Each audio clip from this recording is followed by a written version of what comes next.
J'allais me faire un thé pour genre le mood cosy et tout, mais on va pas se mentir, à chaque fois que je fais ça, pendant que je filme, j'y touche pas pendant tout le temps où je vous parle, et après le thé est juste froid. Donc faites genre, voilà, les vibes sont assez cosy là, c'est bon. Regardez, vous voyez pas, j'ai un plaid. Je sais que j'avais dit que j'arrêtais de faire des TBR par saison, mais je ne peux pas m'empêcher, il y a quelque chose avec l'automne. Je pense que si vous avez cliqué sur cette vidéo, vous êtes d'accord, il y a quelque chose avec l'automne qui fait que t'as encore plus envie de lire, de te poser, cosy, non. Bref, je vais pas vous refaire l'histoire, on la connaît tous. Si vous êtes ici, encore une fois, c'est que vous savez. Donc aujourd'hui, je vous propose 10 livres qui vous feront ressentir ce mood, ces vibes. On va commencer avec l'amour de ma vie, qui est Babel. Je ne l'ai pas actuellement avec moi, ça me brise un petit peu le cœur, mais ça me rassure parce que je sais qu'il est en de bonnes mains. Je l'ai prêté à quelqu'un pour qu'il le lise justement, pour vous dire à quel point ces recommandations sont authentiques. Si vous connaissez toujours pas l'histoire à ce stade, on suit le personnage principal qui est un petit garçon au début de l'histoire, qui vit en Chine dans une famille très pauvre et malade, et en fait toute sa famille est en train de mourir. Et ce petit, il va se faire adopter par un homme anglais qui l'entretenait déjà un petit peu, qui lui envoyait des livres pour un peu commencer son éducation, et il va la continuer en l'emmenant à Londres pour le placer dans une école et qu'il apprenne le grec ancien et le latin, et qu'après ça devienne un grand érudit. Et en fait il va intégrer une université où il y a un petit peu de magie, qui utilise les mots et la traduction. Donc c'est une histoire qui parle de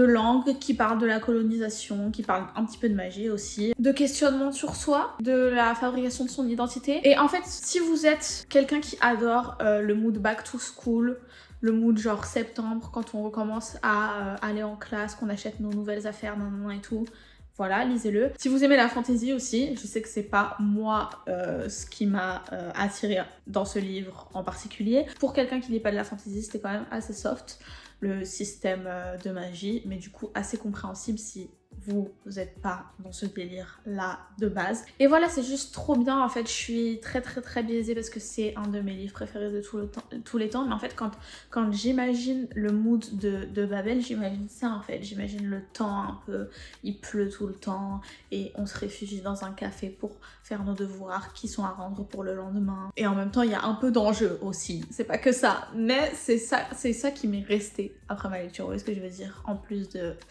l'histoire qui m'a aussi un petit peu dévastée, on va pas se mentir, mais bref, je vais m'arrêter parce que sinon je peux faire toute la vidéo juste sur Babel. Anne de Green Gables de L.M. Montgomery. En fait, Anne, elle est exactement comme nous. Elle adore regarder le changement des saisons et faire des activités bien précises en fonction de quel mois de l'année on en est.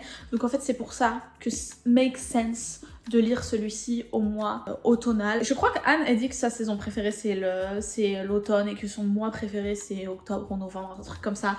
Donc c'est pour ça en fait, ça vaut trop le coup. Pour ceux, encore une fois, qui ne connaissent pas l'histoire, on suit la petite Anne qui se fait adopter par, j'allais encore dire un couple, non, ils sont frères et sœurs, qui tiennent une ferme, oui bien sûr, une ferme, et qui ont besoin de base, ils voulaient adopter un petit garçon pour les aider à la ferme, mais c'est Anne qui est envoyée à la place à la suite d'une erreur, et au début ils sont un peu déconcertés, au final ils décident de la garder et on suit ses aventures à partir de là. Dans celui-ci, elle reste assez petite, mais pour ceux qui connaissent, il y a toute une série après. C'est juste le meilleur moyen de ressentir tous les plaisirs du froid qui arrive et la beauté des feuilles qui tombent. J'essaye d'être un peu romantique et poétique là. Très facile à lire aussi, les chapitres sont courts, c'est trop mimes. Voilà, juste c'est trop mimes.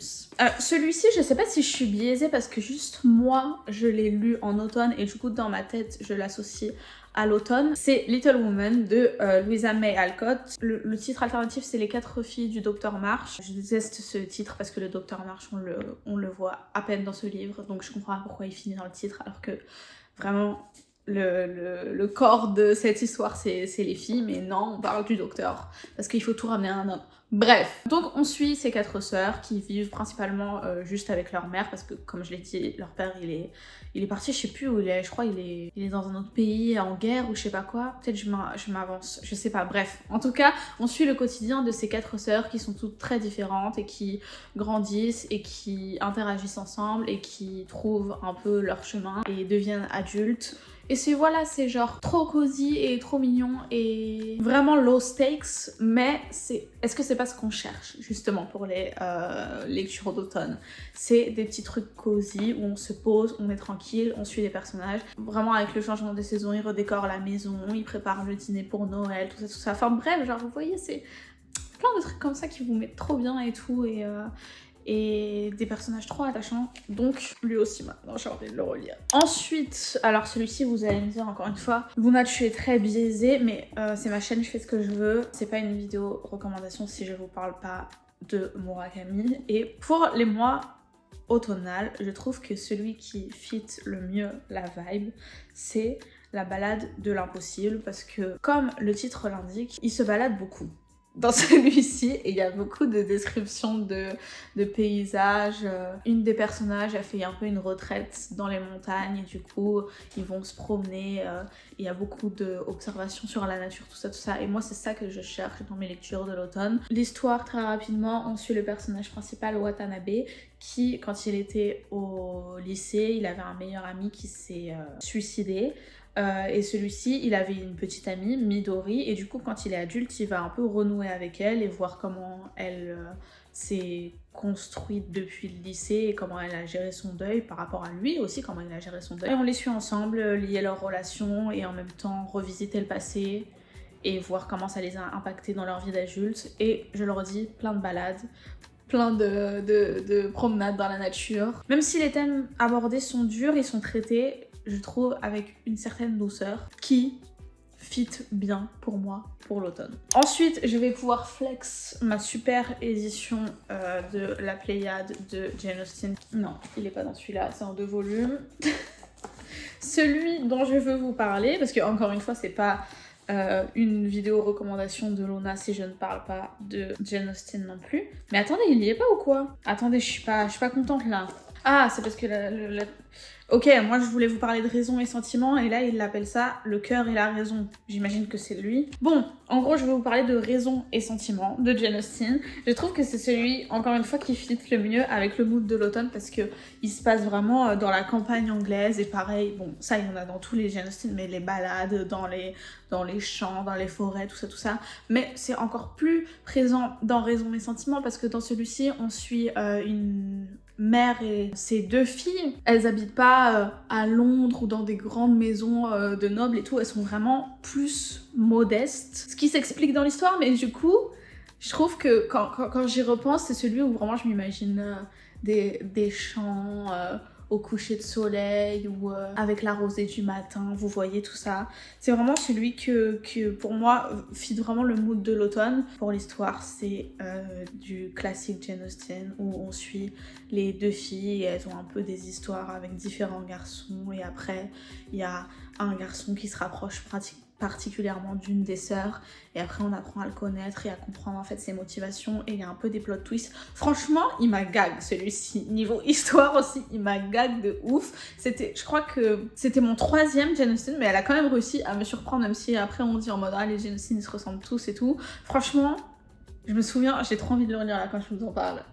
Genre, c'était trop bien. Après, il y a aussi Northanger qui fit plus le mood Halloween spécifiquement. Mais bref, pour moi, là je suis là pour vous parler de mood cosy. Donc pour moi, c'est Raison et Sentiments. Ensuite, celui-ci, je ne l'ai pas en physique parce que je l'avais lu sur ma liseuse. Mais étonnamment, quand j'ai réfléchi à cette liste, je me suis rendu compte que ouais, finalement c'était cool. Et particulièrement pour, du coup, l'automne, c'est House Moving Castle. En gros, le roman qui a inspiré le château ambulant. Mais bon, je suis pas là pour parler du film. Si vous avez écouté l'avant-dernier épisode du podcast, vous savez mon opinion dessus. Mais le livre, j'ai grave kiffé. C'était la première fois que je lisais un truc comme ça. Et avant que je le lise, j'étais un peu... j'avais un peu d'appréhension parce que j'étais en mode j'ai jamais lu de trucs comme ça où c'est vraiment genre magique, il se passe des trucs, genre c'est vraiment pas du tout la réalité, c'est un monde inventé et tout. Et je savais pas... Vraiment, je vous dis, ça a débloqué une partie de mon cerveau. J'étais en mode, je savais pas comment ça allait être possible. Genre, ce livre a vraiment ouvert d'autres possibilités. Enfin, en fait, c'est ce livre qui m'a fait me rendre compte que, ouais, en fait, on peut écrire n'importe quoi et tout ce qu'on veut, en fait, dans des livres. Il n'y a pas de limite. On peut raconter, du moment que c'est bien fait, tout. Et c'est ce livre qui m'a fait me rendre compte de ça, parce qu'il est vraiment genre full magique ce livre-là. Le personnage qu'on suit, c'est un sorcier, et la personnage principale, elle est genre transformée en vieille dame, et il y a le petit feu qui parle, enfin, vous voyez, enfin, je pense que vous avez des images et tout. Pour moi, c'est trop cosy, c'est trop parfait pour l'automne aussi, parce que genre, quand ils sont dans le château, qu'ils préparent à manger, et tout, c'est trop mignon, j'adore. Après l'histoire, je vous avoue que j'ai eu un peu des moments du mal à suivre les enjeux, ce qui se passait et tout, mais j'en garde grave un bon souvenir, et pour moi, l'esthétique qui va avec, c'est trop un livre à lire cet automne. Ensuite, pour rester un peu dans le même mood de lecture pour tous les âges, disons, je ne pouvais pas ne pas vous parler des Mémoires de la forêt, spécifiquement le tome 2, parce que chaque tome, très explicitement, représente une saison, et celui-ci, c'est le tome sur l'automne. Non mais genre, juste regardez. En fait, l'auteur, il sait ce qu'il fait. Il sait ce qu'il fait. Vraiment, cette histoire, elle est bourrée de genre rentrer, se poser avec son plaid, préparer un thé et une petite tarte aux pommes bien chaude, croustillante qui fond dans la bouche, et puis après aller dans la forêt pour cueillir des champignons et ramasser des glands. Enfin, vous voyez, genre c'est vraiment le mood de l'automne poussé à son maximum, et c'est tout ce que je voulais, et c'était trop bien, et c'était trop mignon, et ça m'a fait chialer, et il y a toujours des plot twists à la fin en plus. Vous faites pas avoir, parce que c'est pour un public plus jeune. Vraiment, quand je l'ai lu, j'étais dévastée. Celui-ci aussi. En fait, dans chaque tome, on suit Archibald, qui est un renard, qui est le propriétaire, le gérant de la librairie de Belle Écorce. C'est genre le village où il y a tous les animaux qui vivent et tout. Et dans celui-ci, qu'est-ce qui se passe dans celui-ci? Ah oui, il y a un loup, Célestin, qui débarque un jour dans la librairie, qui dit en fait, la famille Renard, elle a volé la librairie à la famille des loups, non. Du coup, drama, et du coup on suit cette histoire et on comprend ce qui s'est passé en retournant un peu dans le passé, puisque la librairie, elle est dans la famille du renard depuis plusieurs générations. Du coup on suit les histoires sur les... Enfin, c'est deep, il y a des layers à cette histoire, mais surtout les moods sont excellents. Donc je ne peux que vous le recommander. Après, pour le mood un petit peu plus, pas forcément, enfin spooky, genre plus dans le mood Halloween, des trucs qui font un peu peur et tout, même si c'est pas forcément mon délire. J'avais quand même envie de vous parler de My Sister the Serial Killer. Vous le savez, si vous me suivez depuis un temps, j'aime pas les thrillers. J'aime pas les trucs où il y a des morts, j'aime pas les trucs où il y a des tueurs, les trucs genre vraiment, enfin la définition d'un thriller. Mais même les trucs genre policier, suspense, enquête, nanana, je vous dis, je lis pas pour des ambiances genre dark comme ça et tout, j'aime pas. Mais My Sister the Serial Killer, je sais pas, le titre il m'a grave accroché quand je l'ai découvert, et puis je vous en avais déjà parlé, mais j'ai un délire genre récurrent avec ma sœur où genre depuis plusieurs années, genre je lui dis que mon pire cauchemar c'est qu'un jour elle tue quelqu'un et qu'elle m'enrôle dans son histoire et que je doive la protéger et cacher le corps pour elle et tout. Et du coup, quand j'ai vu qu'il y avait un livre sur ça, j'étais en mode, c'est trop drôle. Donc c'est ça qui m'a poussée à le lire. Et c'était trop bien. En gros, on suit du coup une grande sœur qui a une petite sœur qui, au début de l'histoire, elle en est à son 3e meurtre. À chaque fois, c'est genre ses petits copains. Et du coup, la première fois, elle est en mode, bon, vas-y, ça arrive et tout. Vas-y, c'est ma petite sœur, je vais la protéger. Ça arrive une deuxième fois, elle est en mode, bon, faut commencer à faire attention à comment tu choisis tes partenaires. Mais soit, vas-y, je vais t'aider. Et quand on commence l'histoire, elle en est à son 3e coup et elle commence à se dire, chelou ma sœur. Et du coup on suit cette histoire et c'était vraiment trop bien et c'était super bien fait, et le ton est pas trop lourd, je trouve. Moi c'est ce que j'avais besoin, mais quand même ça reste suffisamment sérieux, où c'est pas non plus le ton en mode haha il y a des gens qui meurent et on s'en fout, vous voyez ce que je veux dire. Pour moi c'était le truc parfait, et du coup c'est un peu l'ambiance aussi en automne de lire des trucs comme ça. Donc moi, pour ma sensibilité à moi, c'est ce genre de truc vers lesquels je me suis tournée, et du coup je recommande de ouf. Et un peu dans la même veine, c'est aussi un livre que j'ai lu genre un peu sur un coup de tête. Ça s'appelle They Never Learn, et en gros là en fait il y a 2 trucs qui font que je trouve que ça rentre dans le mood genre automnal. Déjà le setting, ça se passe genre à l'université, on suit 2 POV, et les 2 personnages principales, elles sont une professeure, une étudiante à l'université. Donc déjà, il y a toute cette ambiance encore un peu genre Dark Academia, tout ça, qui rentre parfaitement dans le mood. Et surtout, en fait, on suit la professeure à l'université qui est en fait une serial killeuse et qui tue tous les hommes qui sont accusés ou simplement soupçonnés et que juste la justice fait rien d'agression sexuelle. Et du coup, on la suit un peu dans ses stratégies, qui est-ce qu'elle frappe, comment, pourquoi, et un peu la dynamique qu'il y a aussi au travail où elle a un collègue avec qui elle est rivale parce qu'ils ont un peu le même sujet d'études. Et en même temps, on suit aussi le POV d'une étudiante qui est vraiment dans le cœur du problème. Enfin bref, je veux pas spoiler parce que là il y a vraiment des plot twists de ouf, mais franchement, pour être honnête, je l'ai écouté, je l'ai pas lu, et genre je l'ai écouté genre en 2-3 jours, genre je l'ai vraiment enchaîné, c'était trop bien, les plot twists, c'est trop cool, et pour moi c'est pareil, ça rentre parfaitement dans le mood genre de l'automne. Et pour finir, avec un petit classique quand même, il faut, si vous l'avez pas encore fait, lire Dracula, je vous assure.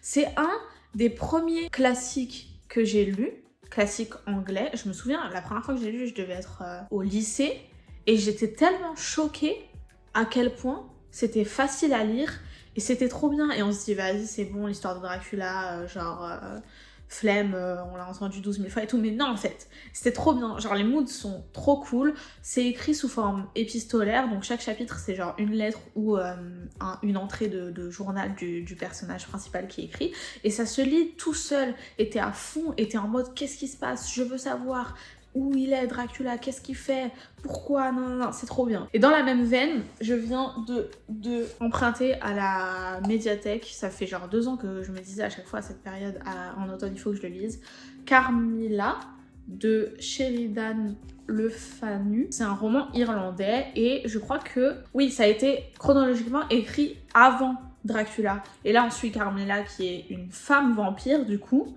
Et j'en sais pas plus, je l'ai pas encore commencé, mais genre là, j'éteins la caméra, je le commence. Parce que j'ai envie de retrouver ces vibes.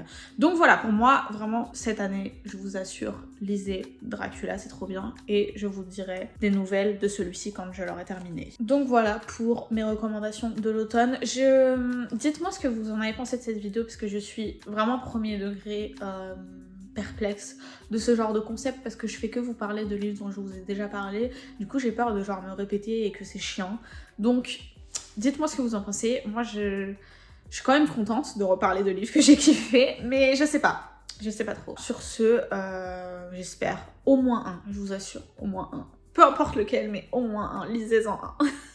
Je suis là en train de vous supplier, bref. Voilà, je sais jamais quand on finit les vidéos, c'est horrible. J'espère que ça vous a plu. Merci si vous êtes encore là en train de m'écouter dire n'importe quoi à chaque fois à la fin. Et je vous verrai la semaine prochaine. Bisous.